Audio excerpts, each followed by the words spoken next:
Hi guys, for today's video and for today's vlog, so samahan niyo po kami ng mall.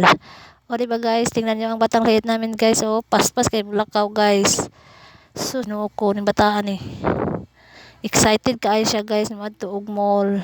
Nagpabugnaw ni siyang utok guys, kay pirang na address balay, kamirang duhap guys na asa balay guys, ang iyang kuya ug ate nasa eskwelahan, so manang mo arimig mall guys.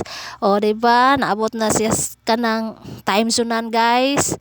O di gyud kaput dagan-dagan na bisag unsalay kanang makita niya. Tan-aw ra mi diri dapita guys, sa kay on may kanang card sa time zone, so magtanaw-tanaw lang mi diri kay may kwarta. Lingaw gihapon kayo siya guys. Oy, bisag wa may ka ng times o. Tingnan nyo guys, oh. Kita naman sa mga mata niya guys kung gaano siya ka saya.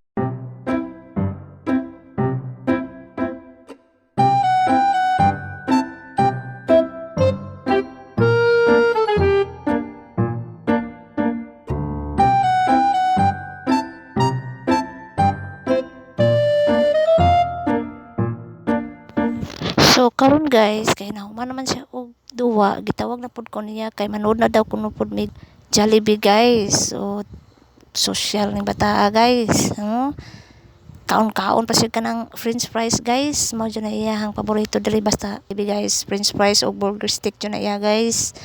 Oh, ingon pa siya nako nga, ma, yummy yummy. O pagkahum sa ako de siguro diran o ice cream, diba? Tingnan mo ang simod guys. Perti kuno kalami guys. Thank you for watching. Bye bye.